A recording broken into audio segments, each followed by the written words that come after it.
psicopatología viene a ser el estudio de las causas y naturaleza de las enfermedades mentales.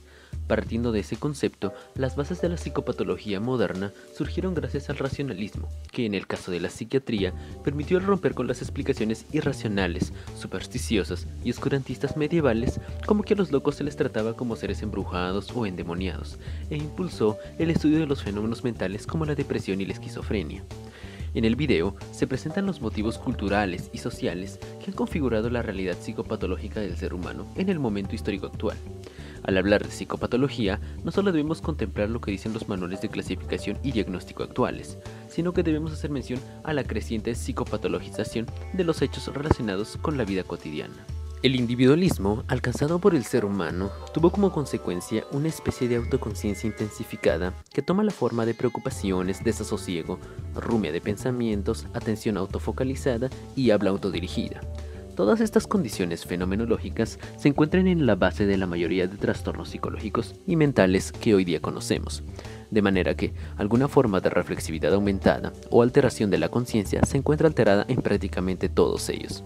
Este tipo de funcionamiento podría ser la causa del trastorno psicológico. Un cambio a nivel social-cultural puede configurar una nueva realidad conductual y fisiológica corporal. Diversos problemas que hoy consideramos psicopatología en épocas anteriores no eran considerados como tales, ya que se encontraban normalizados dentro de los avatares de la vida y tenían sus propios contextos de solución dentro de las estructuras comunitarias de las que los individuos formaban parte. Pero se llegó a un punto en el que los problemas de la vida se convertirían en problemas psicológicos dentro del individuo. Es así que con la aparición del individualismo característico de la sociedad occidental, la conciencia empieza a ser objeto de análisis en el propio individuo, dando forma a lo que se ha venido a llamar hiperreflexibilidad, que se convierte más en parte del problema que de la solución. Se produce de este modo la paradoja de la autoconciencia, que hace al ser humano más lúcido a la vez que responsable de la mayor parte del sufrimiento que padece. Los individuos con esquizofrenia pueden mostrar un afecto inapropiado, un ánimo disfórico que puede tomar la forma de depresión, ansiedad o enfado, una alteración en el patrón del sueño, falta de interés por comer o rechazo de la comida. La ansiedad y la fobia son comunes. Además, los déficits cognitivos son comunes en la esquizofrenia y están muy relacionados con los déficits laborales y vocacionales. Estos déficits pueden consistir en un deterioro de la memoria declarativa, de la memoria de trabajo, del lenguaje y otras funciones ejecutivas, además de una velocidad de procesamiento más lenta. También aparecen anomalías en el procesamiento sensorial y en la capacidad inhibitoria, además de reducciones de la atención. Algunos individuos con esquizofrenia presentan déficits de la cognición social, incluidos déficit de la capacidad para inferir las intenciones de otras personas, y pueden prestar atención a sucesos o estímulos irrelevantes y posteriormente interpretarlos como significativos, lo que puede conducir a la generación de delirios explicativos. La falta de conciencia de enfermedad es un síntoma típico de la esquizofrenia. Los síntomas psicóticos de la esquizofrenia aparecen típicamente entre la adolescencia tardía y la mitad de la treintena, y el inicio antes de la adolescencia es raro. Además, el pico de inicio de los primeros episodios psicóticos se sitúa en la primera mitad de la veintena de los varones y a las finales de la veintena en las mujeres. Otra forma de definir la esquizofrenia sería haciendo una separación con la locura, tomando esta última como una condición humana universal y a la esquizofrenia como una condición moderna. La esquizofrenia es un trastorno del sujeto y de la subjetividad, y de la experiencia de sí mismo con el mundo. Se caracteriza por la retirada a un mundo solipsista propio, de acuerdo a Emil Kraepelin. Por otro lado, Eugene Bleuler, quien introdujo el término esquizofrenia en 1911, encontró su característica en un repliegue autista, siendo autismo un desapego de la realidad, acompañado de un predominio relativo o absoluto de la vida interior. Solipsismo y autismo son características de la esquizofrenia. Esto implica una sociedad de sujetos capaces, aún de forma patológica, de tomarse a sí mismos como objetos de autoconciencia, incluyendo una conciencia de sí enajenada, experimentando algo de sí mismo como ajeno, disociado, como un yo dividido. La industrialización y la urbanización ponen en juego las vicisitudes del sujeto moderno, incluyendo la esquizofrenia. Tres fenómenos bien conocidos se pueden aducir al respecto. El primero sería la esquizofrenia como enfermedad juvenil, siendo la adolescencia y la edad juvenil una etapa crítica en la formación del yo o del sujeto, en el cambio de la vida comunitaria a la cultura industrial. Antonio Colodrón se pregunta si la esquizofrenia no será una nueva enfermedad producto del fracaso de los campesinos en su esfuerzo por incorporarse a la cultura industrial de las ciudades. El segundo fenómeno es la mayor incidencia en los inmigrantes, el caso de aquellos que van de comunidades tradicionales a ciudades europeas. Y el último fenómeno, el mejor pronóstico de la esquizofrenia en países en vías de desarrollo que en los países más desarrollados, como si los países menos desarrollados tuvieran una esquizofrenia menos desarrollada. Para estudiar las enfermedades mentales, primero debemos examinar un fenómeno que está íntimamente ligado a estas, e incluso ha sido identificado como una posible causa de psicopatología. Es decir, vamos a examinar la hiperreflexividad. Pero para poder entender esto, primero debemos entender la autoconciencia. Ahora, ¿qué es la autoconciencia? La autoconciencia es algo inherente a todas las personas. Como su mismo nombre indica, es la conciencia de nosotros mismos, entendiéndonos como un yo, un cuerpo, etc. Es decir, es una conciencia de orden superior que reflexiona en torno a nuestros estados mentales.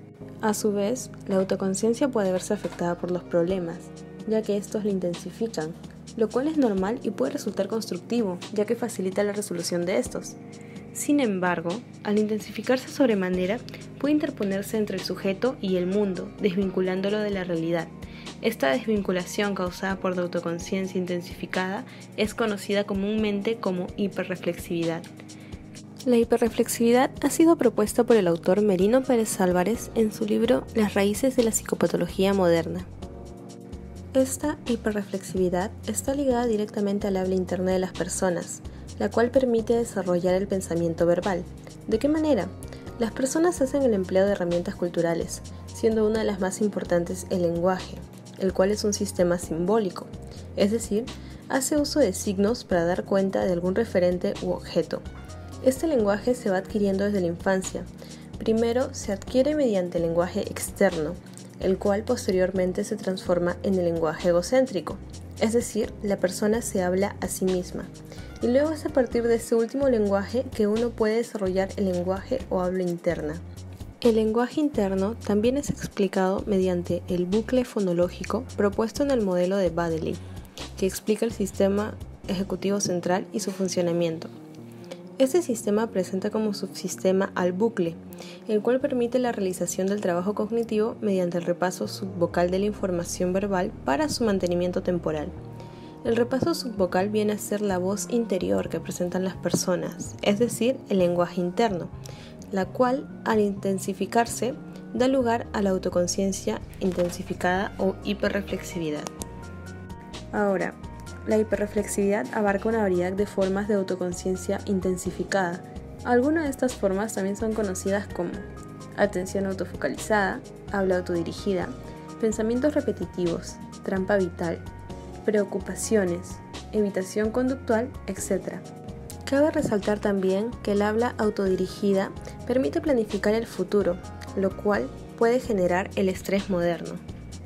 Además, esta hiperreflexividad o autofocalización presenta dos formas, lo cual evidencia su naturaleza ambigua. La primera de estas es la experiencial, que es considerada adaptativa y constructiva, ya que permite la resolución de los problemas, como se mencionó anteriormente. Sin embargo, la segunda, que es la analítica, analiza y evalúa las experiencias de manera patógena.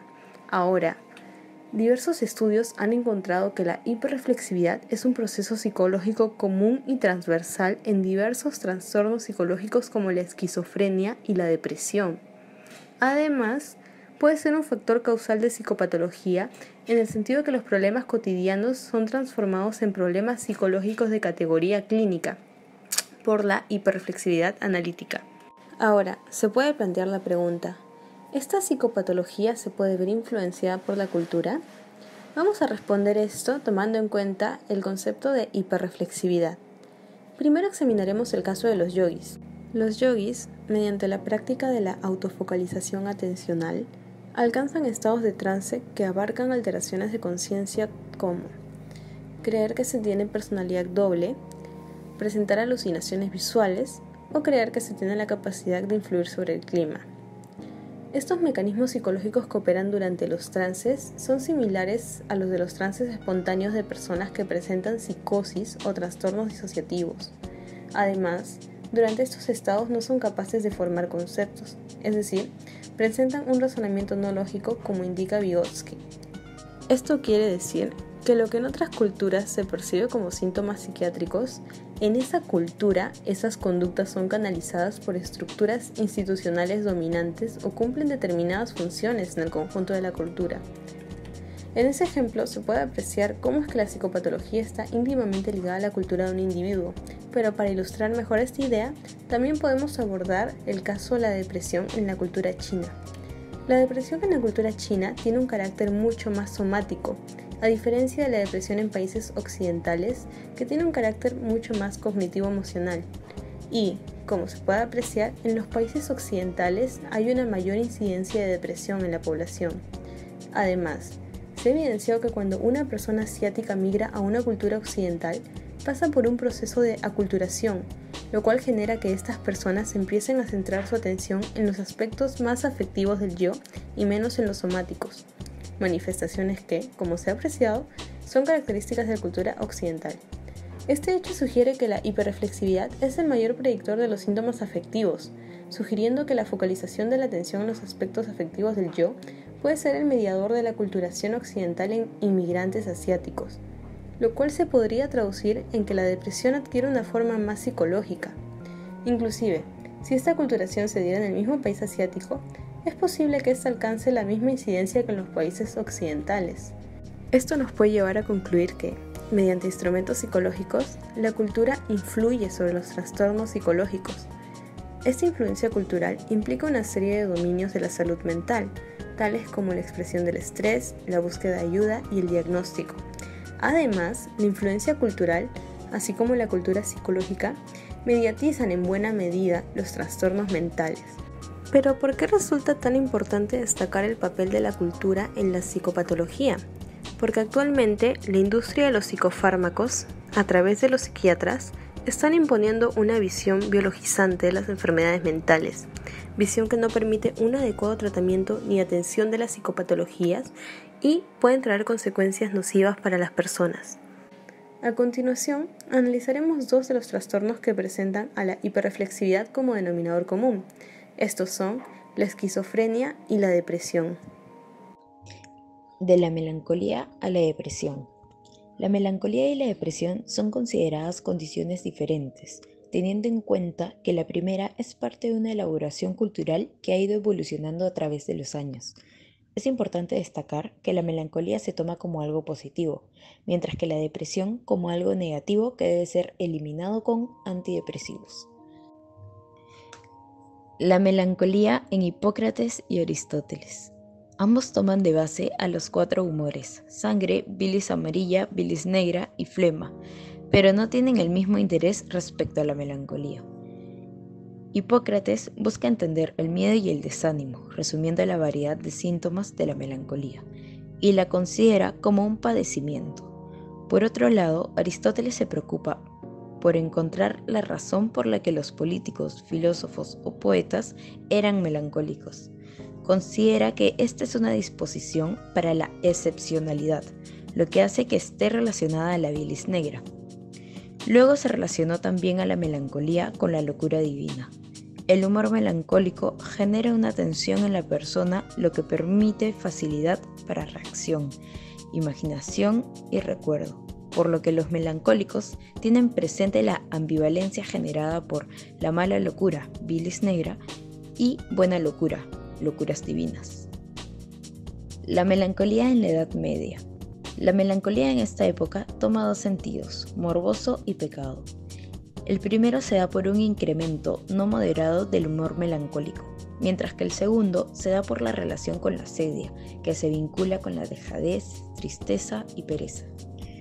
La melancolía en el Barroco, Don Quijote y Hamlet. Estas 2 obras asocian a sus personajes principales con la melancolía, relacionando el cambio de ilusión, el desengaño y la ironía. Este último se considera como humor melancólico, frío. La melancolía en el romanticismo. La melancolía se caracteriza en esta época por la pesadumbre ante el mundo extraño para el individuo, y lo que le queda es disfrutarla y convertirla en parte de su estilo de vida.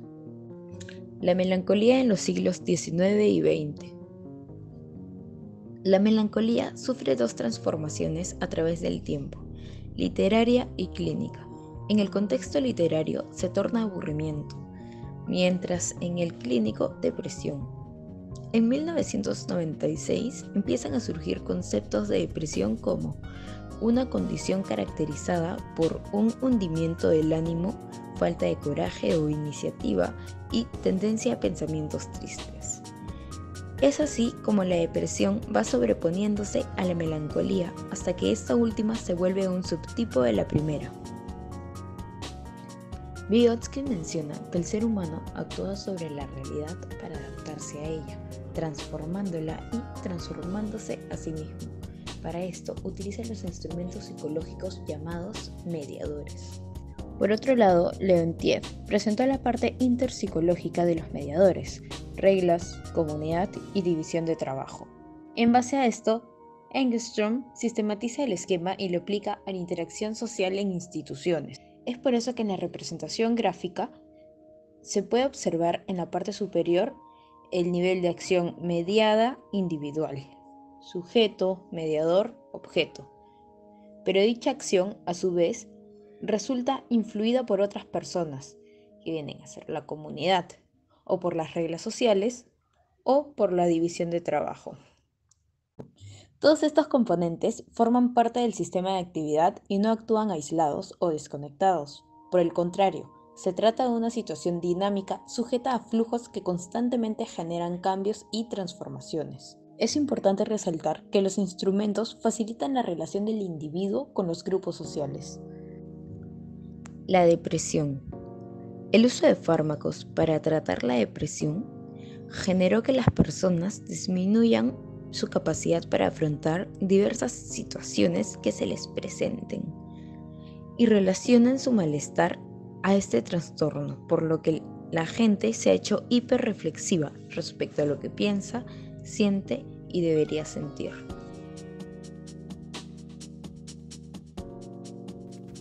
Como ya sabemos, la esquizofrenia se evidencia mediante una alteración de la experiencia de sí mismo y del mundo. Siguiendo esta línea, la fenomenología clínica fundada por Edmund Husserl explica la interrelación experiencia, conducta y cultura. Así, describe estructuralmente cómo vivimos y experimentamos el mundo. De este modo es que define la esquizofrenia como el trastorno de la ipseidad. Entonces, ¿qué entendemos por ipseidad? Este término hace referencia al sentido primordial del yo, como núcleo de la propia experiencia. Además, es base de la autoconciencia y de la estructura propia del yo. La alteración de la ipseidad existente en la esquizofrenia está caracterizada por tres aspectos. El primero es un tipo de hiperreflexibilidad en el que nos volvemos conscientes de hechos o sensaciones que suelen pasar desapercibidas. Por ejemplo, se oyen voces que rompen el silencio de nuestros pensamientos o se toma conciencia de sensaciones al andar. De este modo, nos volveríamos observadores de nosotros mismos, viéndonos en tercera persona. Otro aspecto es el sentido disminuido de sí mismo, es decir, ya no seríamos sujetos de la experiencia ni agentes de acción en nuestra propia vida. Paciente Clara King. Lo que más me atemorizaba era la sensación de que ya me había perdido, un constante sentimiento de que mi yo ya no me pertenecía a mí. Por último, existe una alteración de la conciencia del mundo. La persona se siente extraña y percibe a los demás como deshumanizados y desvitalizados, o como si fueran aparentemente humanos, pues ocurre una desarticulación perceptiva y la pérdida del contacto vital. René, diario de una esquizofrénica.